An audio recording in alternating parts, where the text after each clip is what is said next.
私もいない、他者もいないんだから、私のせいでも他者のせいでもないっていう世界がそこにわかるでしょって話なの。だからね、今度ワンネスっていう話でいくと、ただ全体が常に変化してってるだけですよっていう言い方になるわけ。言葉の意味わかるかな？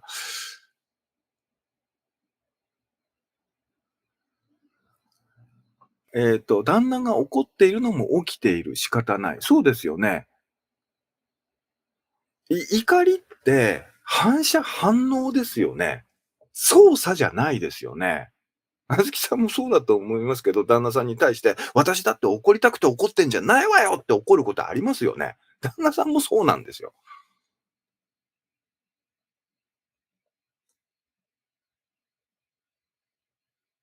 アンさん、全体が私だと思ってた。うん、そういう言い方もあるんだけど、そもそもこの私っていう言葉が存在するのは、私以外との切り分けが必要だから私という言葉があるわけですよ。全部が私だったら私って言えないんですよ。私の対義語はさっき言った公だから。うん。あの、うん。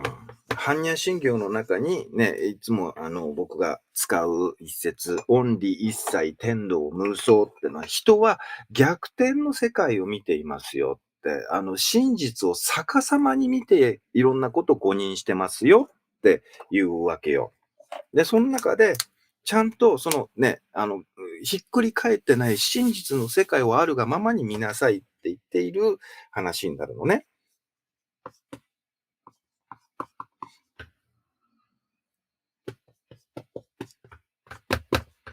だから、ほとんどみんな、ね、主人は私だと思ってるけど、そうじゃないで、主人は公だっていうのが主人公よ。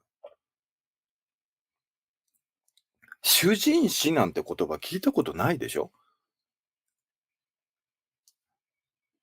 でも感覚的にはみんなこうやって生きてるでしょ？主人は私だって思っ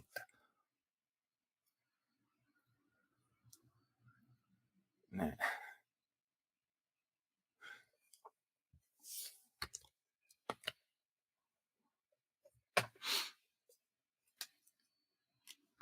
今のこのライブも、相互関係において成り立っているって分かりますよね。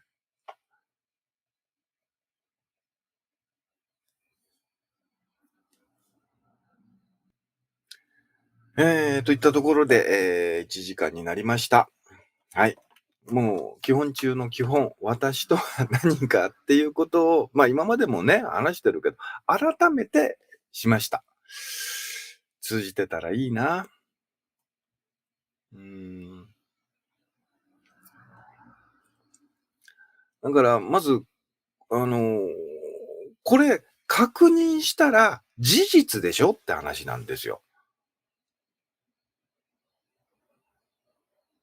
で、決して難しいね、特殊なその大学行って学ばなきゃ理解できないとかってことじゃないんですよ。確認して、あ、そう見たら確かにもう否定しようのない事実だねっていうことの羅列なんですよ。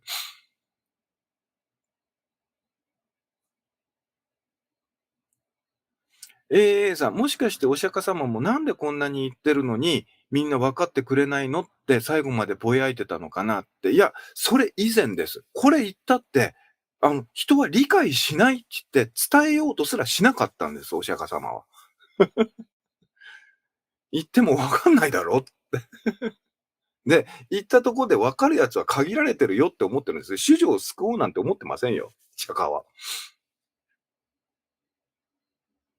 うーん。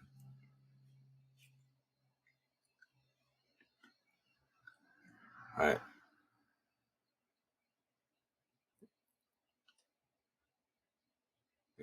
で、ただ、ね、事実を感情の側が認めたがらないわけよ。さっき言ってたみたいに私というものがあって、今のこの理不尽な苦しみから私が、ああ、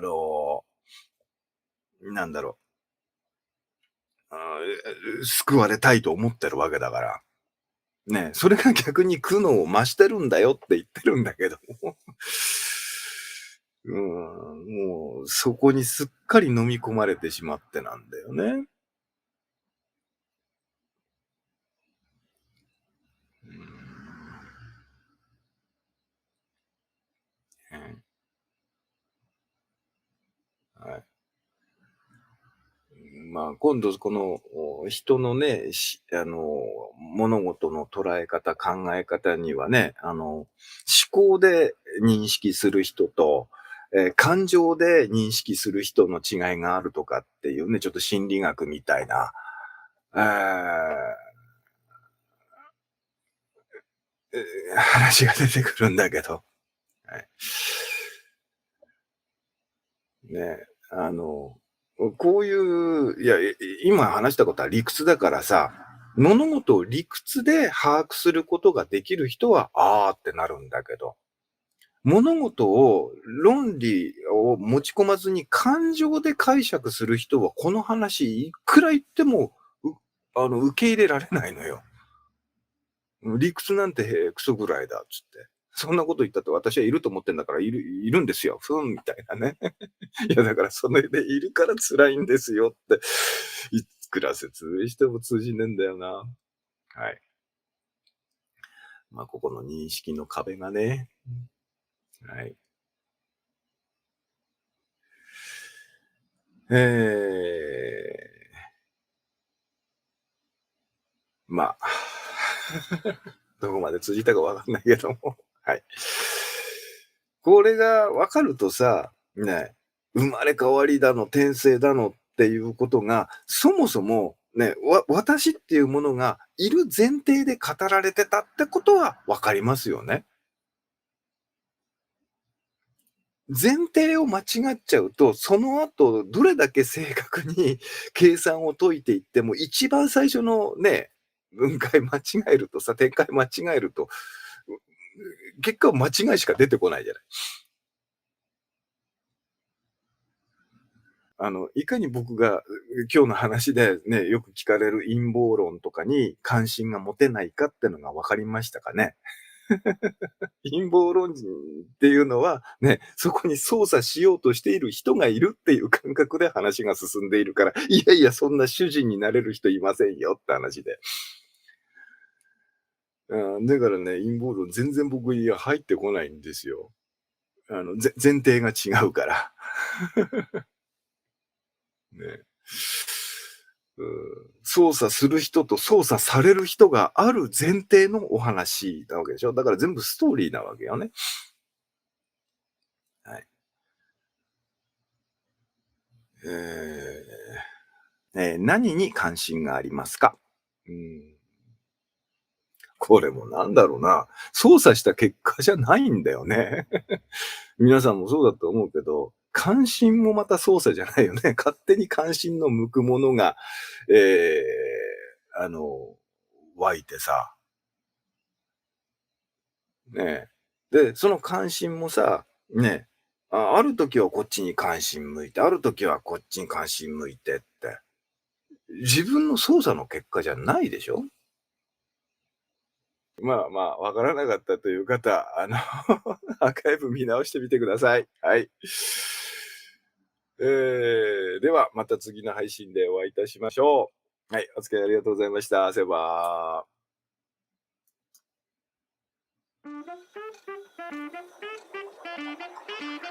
ー。